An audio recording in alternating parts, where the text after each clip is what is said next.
second year students, this is your paper second fiction. Today I tell you about the theme of Pride and Prejudice written by Jane Austen. Today we know about its story. What is the story of Pride and Prejudice? So we meet first of all Mr. and Mrs. Bennet. Mr. and Mrs. Bennet has 5 daughters named Jane, Elizabeth, Kitty, Mary and Lydia. मैंने characters में भी इनके नाम बताए थे और इनके बारे में बताया था, इनको इंट्रोड्यूस भी कराया था कि Jane is the eldest daughter, Elizabeth is the second, Kitty is the fourth, Mary is the Kitty is the third, Mary is the fourth, Lydia is the fifth daughter. Okay, तो Mr and Mrs Bennet ये एक ऐसी family है, मतलब इसमें 4 और 5 families दिखाई गई, लेकिन मिस्टर एंड मिसेस बैनेट की फैमिली पर ही पूरा फोकस किया गया है इस नॉवेल में. इनकी 5 डॉटर्स हैं और इनकी जो सेकंड नंबर की एलिजाबेथ इनकी बेटी वो हीरोइन ऑफ द नॉवेल है. जेन फर्स्ट है, वो बहुत ब्यूटीफुल है लेकिन इंटेलिजेंट. एलिजाबेथ इतनी ज्यादा ब्यूटीफुल नहीं है लेकिन वो इंटेलिजेंट सबसे ज्यादा है अपनी चारों बहनों से ज्यादा.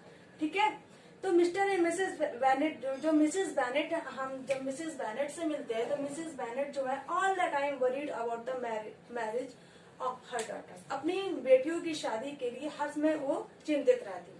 उनका ऐसा करेक्टर है और उनको इसी मामले में कुछ फुलिश वुमन भी कहा गया है. ये सब लोग मिलकर रहते हैं. They live at Longbourn village at Hertfordshire. ये हार्टफोर्डशायर में एक लॉन्गबॉर्न विलेज है, वहां पर ये सब लोग रहते हैं.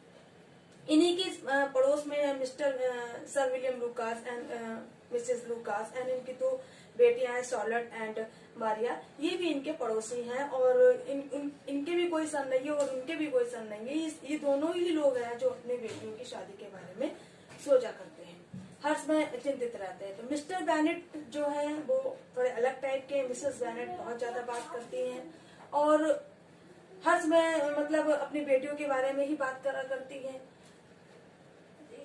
इसी के बाद मिस्टर बिंगले हमसे मिलते हैं. मिस्टर बिंगले एक यंग हैंडसम रिच मैन. ये एक बहुत ही एरिस्टोक्रेटिक फैमिली से बिलोंग करते हैं, बहुत हैंडसम भी हैं. ये लोग जैसे ही एंट्री करते हैं, कहाँ एंट्री करते हैं, ये अपनी पूरी फैमिली के साथ अपने फ्रेंड, इनका जो Darcy is the hero of the novel. Darcy और के फ्रेंड, इनका फ्रेंड है. ये सब लोग मिलकर नीदरफील्ड पार्क में आते हैं. नीदरफील्ड पार्क में ये लोग आते हैं ऐसे घूमने के लिए, थोड़े दिन ठहरने के लिए.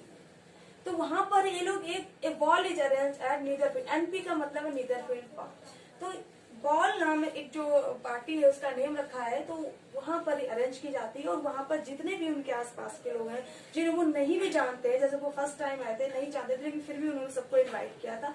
तो किसको इन्वाइट किया था? Mr and Mrs Bennet family को और लुकास फैमिली को और भी जो उनके होंगे, लेकिन फोकस इसमें इन दोनों का है. जैसे कि मिसेस बैनेट जब वो फर्स्ट टाइम मिस्टर बिंगले के बारे में उन्होंने जाना, मिस लॉन्ग करके एक लेडी है जिन्होंने ये इन्फॉर्म किया मिसेस बैनेट को कि मिस्टर बिंगले और डार्सी ये सब लोग नीदरफील्ड पार्क में आए हैं. तो मिसेस बैनेट जो है अपने हस्बैंड मिस्टर बैनेट से कहती है कि जाइए उनसे मिलिए जाकर.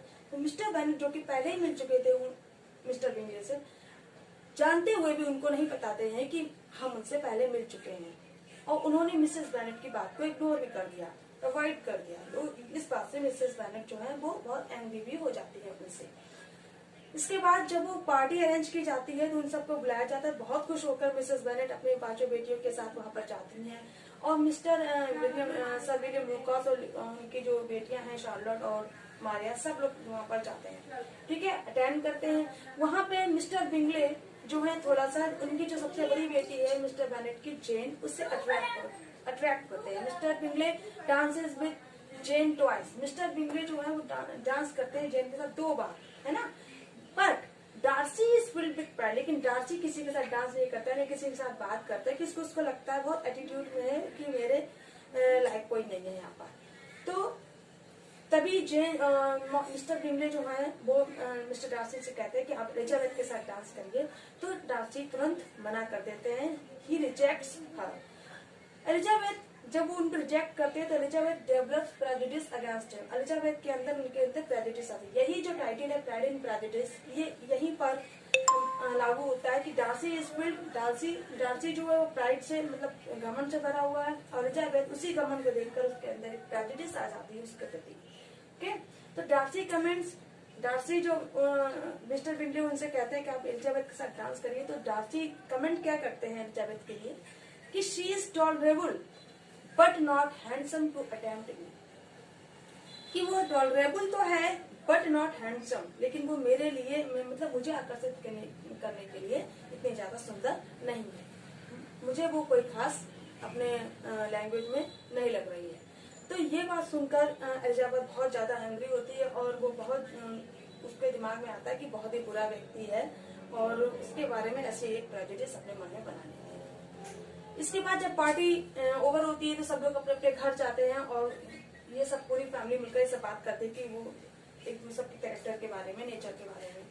उसके बाद जेन जो है बिंगले का थोड़ा सा ये लोग क्लोज हो गए थे, तो बिंगले जो है वो जेन को पसंद करने लगता है। तो जब बॉल में जब ये पार्टी हो जाती है तो जेन इज इन्वाइटेड एट नीदरफील्ड, बिंगले एक पार्टी फिर से अरेंज करता है। तो वो कहाँ पर होती है? नीदरफील्ड पार्क में जेन को इनवाइट करता है, जेन वहां जाती है, लेकिन जाने के बाद वो वहां पर बीमार पड़ जाती है। बीमार भी ऐसा पड़ती है कि ज्यादा लंबे समय तक पड़ती है, तो उनको देखने के लिए मिस्ट्रेस बेनेट एलिजाबेथ को वहां पर उनकी देखभाल करने के लिए भेजती है। Jane goes but falls in Elizabeth को टू अटेंड, एलिजाबेथ को वहां पर उनकी देखभाल करने के लिए भेज दिया जाता है। एलिजाबेथ जब वहां पर जाती है तो वहां पर फिर से उन्हें उनकी मुलाकात डार्सी से हो जाती है। वहां पर डार्सी की बहन मिस डार्सी भी होती है, मिस्टर बिंगले की बहन Mrs Hearst and miss Bingley भी वहां पर होती है। मिस बिंगले और मिस डार्सी जो है वो एलिजाबेथ से जेलस होती हैं, क्योंकि डार्सी जो है वो धीरे धीरे अब अट्रैक्ट होने लगा। फर्स्ट टाइम तो उसने बोल दिया कि she is tolerable but not handsome to attempt him, but बाद में वो उनसे अट्रैक्ट, क्योंकि उनके जब वो उनसे मिला, उनसे बातचीत करने लगा तो उन्हें लगा कि वो बहुत इंटेलिजेंट है, तो फिर वो बाद में अटैक करने लगे। लेकिन एलिजाबेथ अभी भी डार्सी को वैसे ही उसी नजर से देख रही थी, एक प्राउडी नजर से।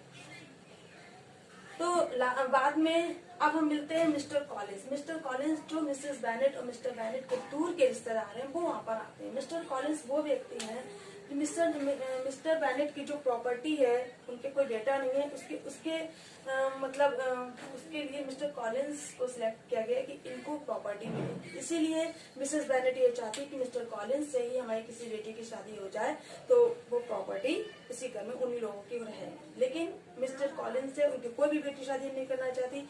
मिस्टर कॉलिंस जब लॉन्गबॉर्न आते हैं तो एलिजाबेथ को प्रपोज करते हैं, बट सी रिजेक्ट्स, वो उनको रिजेक्ट कर देती है। बाद में वो सबसे कहते हैं, सब लोग उसको रिजेक्ट कर देते हैं, तब वो प्रपोज करते हैं शार्लट को, जो उनकी पड़ोसी है। शार्लट को वो प्रपोज करते हैं तो शार्लट एक्सेप्ट कर लेती है उनका प्रपोजल।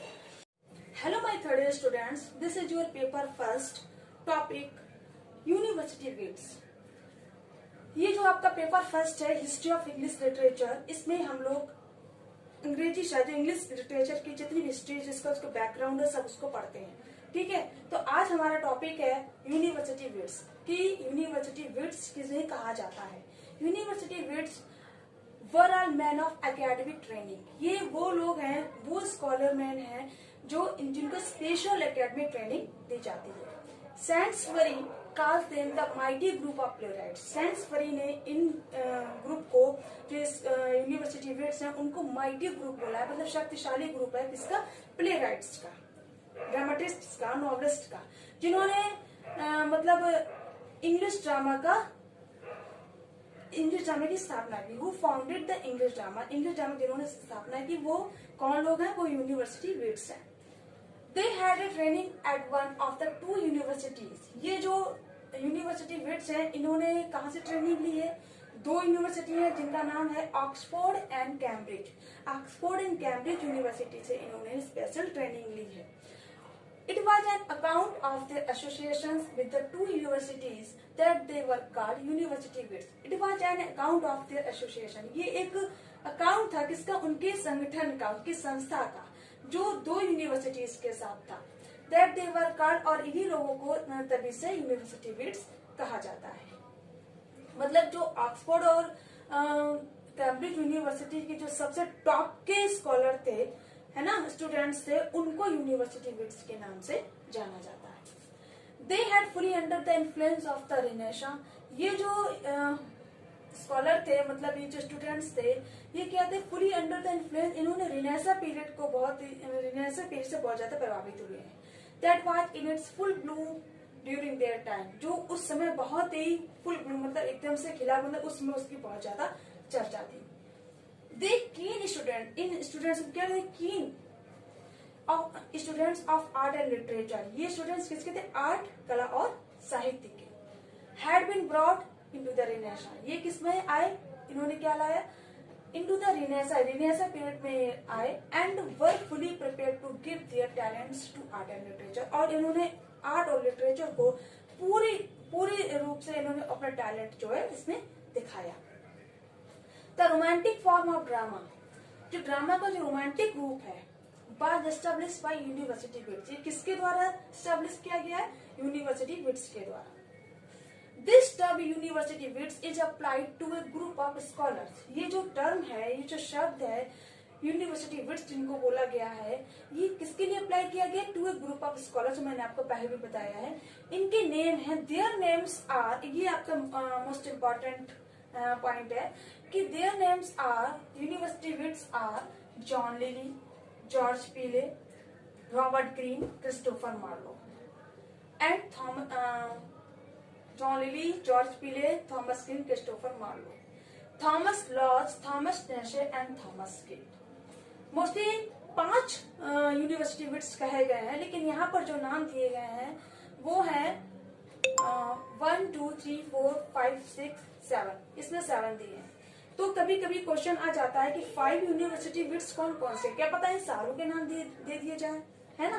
तो आपको मेन कौन से पहले नाम रखने हैं, John Lyly, George Peele, Robert Greene, Christopher Marlowe. इसके बाद इन तीनों में से कोई अगर एक नाम हो तो आप उनको सही आंसर टिक करेंगे, ठीक है। तो पहले तो आप इनको याद करिए। तो जो ऑक्सफोर्ड और कैम्ब्रिज यूनिवर्सिटी के जो स्कॉलर है वो कौन है, John Lyly, George Peele, Robert green और क्रिस्टोफर मार्लो। ये जो है बात के writer Thomas Lodge, Thomas नेसे, Thomas kit, इनको भी इस ग्रुप में इनको भी हिस्सा दिया गया, पर आल्सो पार्ट ऑफ ग्रुप।